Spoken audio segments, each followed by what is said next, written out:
There is a specific kind of anxiety that has almost nothing to do with the numbers on a screen.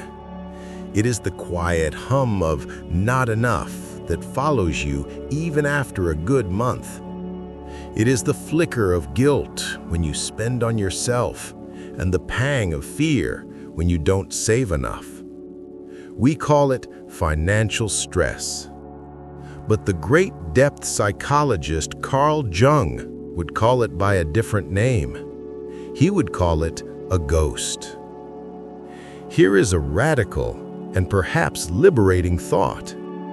Your biggest financial problems are not financial problems at all.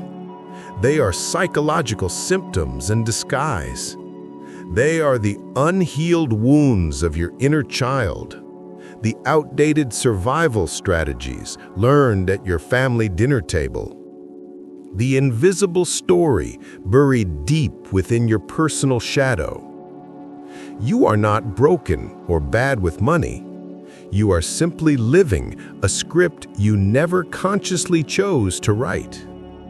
This is not another video about budgeting hacks or investment tips. This is a psychological excavation, a journey to uncover that invisible script that has been running your life. In our time together, we will do three things. First, we will understand why money is such a powerful mirror for your soul's deepest needs for safety and worth. Then, we will excavate the three core wounds that create our lifelong patterns of scarcity or self-sabotage. And finally, we will begin the sacred work of healing this relationship from the inside out, transforming anxiety into a quiet confidence. The most important financial document you will ever read is not your bank statement. It is the invisible contract written on your soul. Today, we learn to read it. The money in your bank account is not actually money. It is a story. And it is perhaps the most powerful, most unconscious story you will ever live. To begin this work, we must understand a fundamental truth taught by Carl Jung. The outer world is almost always a mirror for the inner world, and nothing reflects our inner world with more brutal honesty than money. Money itself is neutral. It is paper, metal, numbers on a screen. But it is a blank screen, and onto this screen we project the oldest ghosts of our soul, the deepest needs of our heart. There are four primary ghosts that we project onto money. Four fundamental human needs that we mistakenly believe money can fulfill. The first is safety. We don't just want $1 million. We want the feeling of absolute safety that we believe $1 million will buy us. We want the feeling of a warm, impenetrable fortress against the chaos of the world. The second is worth. We don't just want a high salary. We want the external validation, the number that proves we are good enough, valuable enough, worthy of respect. The third is power. We want the ability to influence our world, to make choices, to say no, to have agency over our own lives. We project this need for inner sovereignty onto our financial capital. And the fourth is freedom. The dream of financial freedom is rarely about not working. It is about the soul's deep yearning for autonomy, for a life unburdened by obligation and necessity. The problem is not these needs. These needs are sacred. The problem begins when we believe that the number on the screen is the feeling. This is the great illusion, the central trap of an achievement-based life. I once knew a man. Let's call him David. David grew up in a home filled with love, but also a quiet, constant anxiety about money. The whispers between his parents late at night, the tension around the first of the month. He didn't understand the details, but his body understood the fear. His inner child learned a core lesson. Lack of money equals danger. Safety is a number. So David became a relentless achiever. His entire life was a mission to build a fortress of money around that scared child inside him. He worked tirelessly, sacrificed hobbies, missed moments with his family. His goal was $1 million in savings. That was his magic number, the number that would finally turn off the alarm bell of anxiety that had been ringing inside him for 40 years. And one day, he did it. He logged into his account and he saw the number, 7 figures. He crosses the finish line. The number is there. He waits for the feeling, the exhale of relief, the feeling of finally being safe. And it does not come. Instead, a new thought whispers in. What if there's a market crash? What if $1 million isn't enough anymore? Maybe the real number is 2 million. In that moment, David experienced the collapse of the entire premise his life had been built upon. He achieved the goal, but he did not get the feeling. He had successfully filled the bank account, but he had not healed the wound. His story is our story. We are all chasing a number, hoping it will give us a feeling. This is the ultimate game of the ego. The ego is a brilliant accountant. It can count, it can strategize, it can achieve. But it cannot feel safety. It cannot feel worthiness. Those feelings do not live in the world of numbers. They live in the soul. The deep financial anxiety so many of us feel is the friction between the ego's frantic accounting and the soul's quiet, unmet needs. It is the exhaustion of climbing a ladder only to find it leaning against the wrong wall. The numbers on the screen are a distraction, a symptom. The real work of this journey is to stop looking at the mirror and to finally turn around and meet the one who is casting the reflection. So I invite you to pause for a moment, just one breath, and ask yourself, what feeling are you really chasing with your financial goals? Is it safety? Is it worth? Is it freedom? Just naming it is the first step, because once we know the ghost's name, we can begin to ask the next most important question. Where did these ghosts come from? How did this story of scarcity or shame or instability first get written onto our hearts? To find the answer, we must become archaeologists of our own past. We must gently excavate the soil of our childhood, and that is where our journey will take us next. The most important financial decision you make today will not be made by you. It will be made by a child. A child who, decades ago, learned a fundamental lesson about survival and wrote it onto their heart.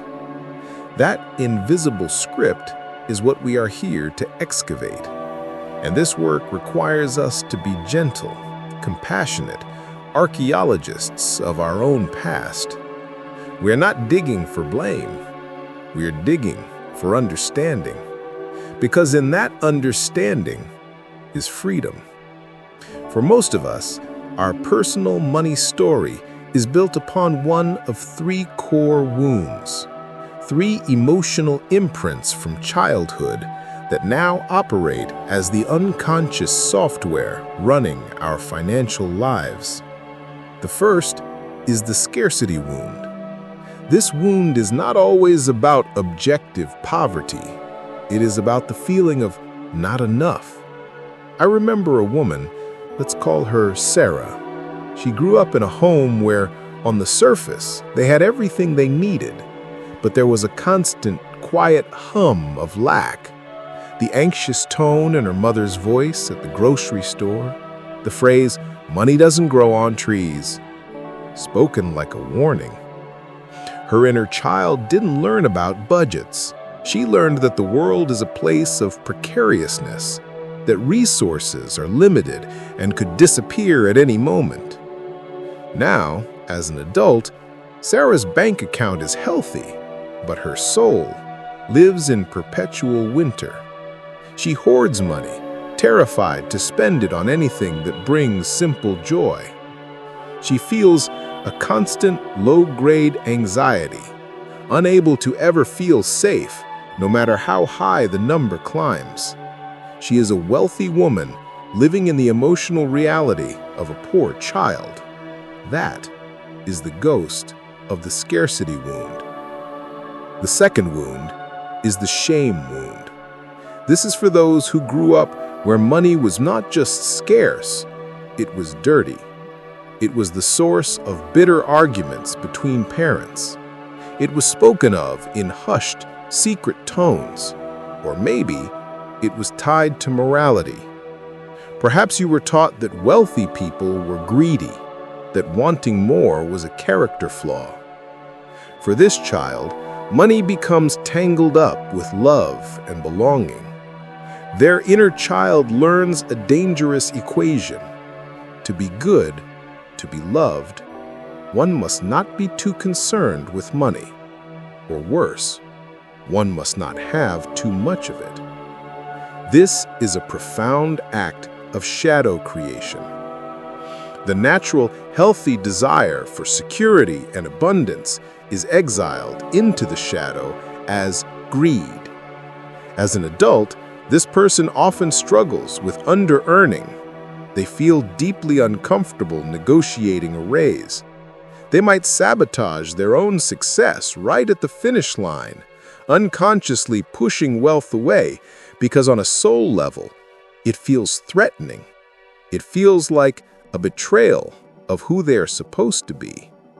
And the third wound is the instability wound. This is the wound of the roller coaster. The child who grew up with financial feast and famine. One month, there were extravagant gifts. The next, there was panic. The parent who got a big bonus, then lost their job.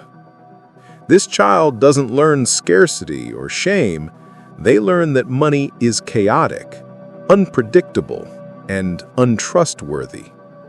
As an adult, this wound manifests in two opposite but related ways. Some become hyper-controlling. They create rigid, complex budgets, obsessively tracking every penny in a desperate attempt to impose order on the chaos they fear. Others do the opposite. They become comfortable in the chaos. They live in a cycle of debt and impulsive spending because their nervous system was wired to expect the unpredictable. A stable bank account actually feels boring, unfamiliar. I invite you to pause here, just for a moment. Which story whispers to you the loudest? Scarcity? Shame? Or instability? There is no judgment here, only recognition. But the excavation goes one layer deeper because these wounds are often part of a larger inheritance, a family shadow. Every family has a set of unspoken, unconscious beliefs about money. We are the kind of people who work hard and never get ahead. It's not safe to have more than your neighbors. In this family, we don't talk about money. These beliefs create a kind of psychic gravity. And sometimes, the most shocking discovery in our shadow work is that we are unconsciously loyal to that gravity. To break free, to become more successful than our parents, can feel, on a deep, irrational level, like a betrayal, like leaving the tribe. So we hold ourselves back. We sabotage our own growth to stay connected, to stay loyal to the family story. Understanding this is a moment of profound liberation. The patterns you are fighting are not your own. They are echoes, ghosts from another time. And you are not at fault for being haunted. The power is not in blaming the past. The power is in seeing it clearly. Because once you see the ghost, once you know its name and its origin story, you are no longer its victim. You become its witness. And from that place of conscious witnessing, a new possibility emerges. A possibility not just to understand the story, but to begin writing a new chapter. So the question is no longer, what is wrong with me? The question now becomes, as the wise adult I am today, how do I offer a new story to the wounded child who is still living in the past? This is the work of healing. This is the work we will learn to do next. The most powerful financial advisor you will ever hire is not on Wall Street. They are already inside you. It is the wise adult self, the calm, centered, compassionate part of you that has been waiting patiently behind the noise of the wounded child's fear.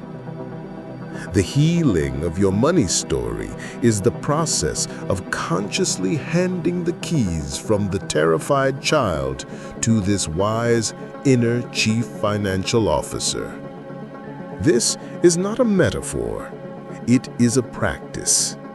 It is the art of reparenting yourself toward a new reality of abundance.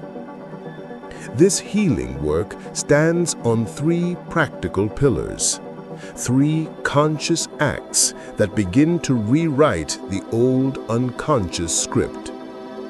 The first pillar is making the unconscious conscious. This is the work of the money journal. But this is not the journal of a harsh accountant tracking every expense with judgment. This is the journal of a poet, a psychologist. It is a space for dialogue. I invite you to take a clean page and write a simple question at the top. What is my earliest memory of money? Don't analyze, just write. Let the images, the feelings, the forgotten words come to the surface. Another day, ask a different question. If my anxiety about money had a voice, what would it say to me? Let it speak, uncensored. You will be stunned by the wisdom hidden in its fear. This is not just journaling. This is an act of shadow work. You are bringing the ghosts into the light, not to be vanquished, but to be understood. The second and most crucial pillar is soothing the scarcity fear. This is active, conscious reparenting. Let's return to Sarah, the woman with the scarcity wound. She's in a store, holding a beautiful coat. She can afford it, but she feels the old familiar tightness in her chest. The voice of her inner child is screaming, "It's not safe. You can't. What if something bad happens?" The old Sarah would have put the coat back, defeated by the anxiety, and walked away feeling deprived. But the new Sarah has a new tool. She pauses. She puts a hand on her own heart and she speaks silently to that scared part of herself. She says, "I hear you. I know you're scared. I remember how it felt when things were uncertain. Thank you for trying to protect us, but we are not there anymore. I am an adult now, and I will keep us safe." She is not fighting the anxiety. She is validating it. She is offering the child the reassurance it never received. From that place of calm, her wise adult can now make a clear choice. Maybe she buys the coat from a place of sufficiency, not impulse. Or maybe she decides she doesn't truly need it, but the choice is now free. It is no longer dictated by a ghost from the past. This leads to the third pillar, creating a values-based spending plan. We must banish the word budget. For the wounded child, a budget feels like punishment, restriction, deprivation. Instead, we create a soul's spending plan, a declaration of what is truly sacred to you. You take a piece of paper and you write down your 3 most important values. Perhaps they are connection, creativity, and peace. Now, you look at where your money is going. Is it honoring those values? This isn't about shame. It is about alignment. You might realize you spend hundreds on subscriptions you don't use, but you haven't bought a new book that would feed your creative soul in months. So you make a shift. You redirect your financial energy away from the unconscious drains and toward what truly nourishes you. Your spending is no longer a reaction to fear. It becomes an expression of your deepest self, an act of love.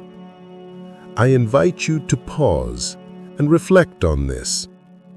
If your financial life was a direct expression of what is most sacred to you, what is one thing you would unapologetically invest more in? Share it in the comments. Naming it is the first step to claiming it. These practices, the journaling, the reassurance, the values-based plan, they are not about becoming a millionaire. They are about something far more precious. They are about redefining abundance. True abundance is not a number. It is not more. True abundance is the internal, embodied state of enough. It is the quiet, unshakable peace that comes from knowing that your worth is not in your net worth, that your safety is not in your savings account, but in your own resourcefulness, your own soul. It is the freedom of the healed inner child who finally trusts that they will be taken care of. This is the ultimate act of taking back your power. You stop waiting for the external world to give you permission to feel safe. You build the sanctuary inside yourself. You become your own source, your own anchor, your own solid ground. But what happens when you are standing on this new solid ground and the storms of life inevitably come? What happens when the world offers you a massive success or a devastating failure? How do you navigate those highs and lows without being thrown back into the old story? That is the art of riding the monster. And that is the next great journey we will take together. Today, we have not been talking about money. We have been on an archaeological dig into the heart of the human soul. We have been telling the truth about the ghosts we carry. We began by seeing money not as a goal, but as a mirror. A powerful, often painful mirror reflecting our deepest needs for safety, for worth, for freedom. We saw how chasing the numbers on the screen is the great trap of modern life, a finish line that always moves, leaving us in a state of quiet, constant exhaustion. Then, with the courage of explorers, we journeyed back in time. We excavated the soil of our childhood and uncovered the origins of our personal money story. We met the three great wounds: the wound of scarcity, the wound of shame, and the wound of instability. We saw how the unconscious loyalties to our family shadow can keep us chained to a past that is no longer ours. And finally, we turned from the past to the present. We learned the sacred art of reparenting. We learned to wield the tools of the wise adult, the money journal that seeks to understand, the gentle words of reassurance for the terrified inner child, and the soul's spending plan that aligns our energy with what is truly sacred. This work is not about becoming a millionaire. It is about something infinitely more valuable. It is about reclaiming your own inner peace. It is about learning to redefine abundance, not as a number in an account, but as an unshakable feeling in your soul, the feeling of enough. This is the ultimate freedom. It is the quiet confidence that comes from knowing your safety does not live in a bank. It lives in your own resourcefulness.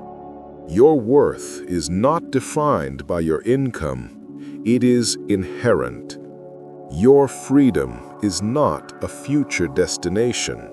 It is a present moment choice to live in alignment with your soul. This is the ultimate act of taking back your power. You are no longer a child tossed on the chaotic waves of your financial past. You are the anchor. You are the solid ground.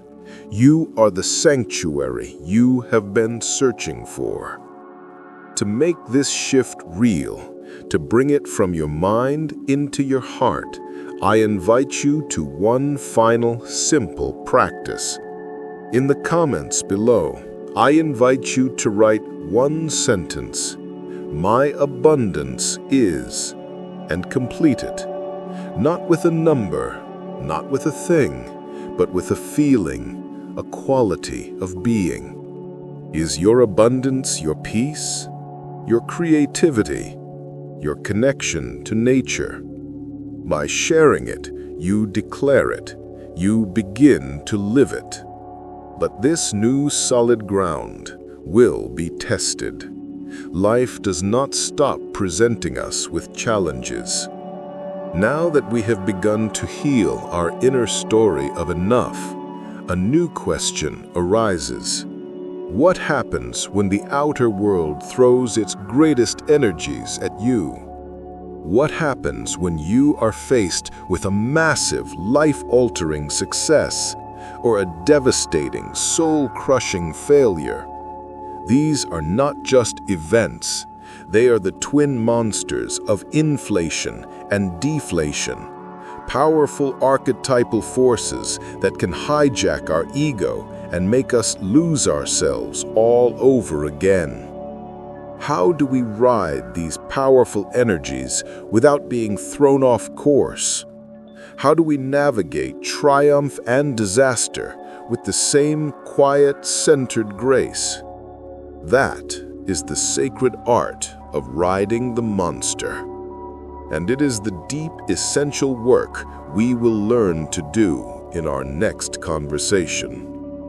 Thank you for doing this courageous work today.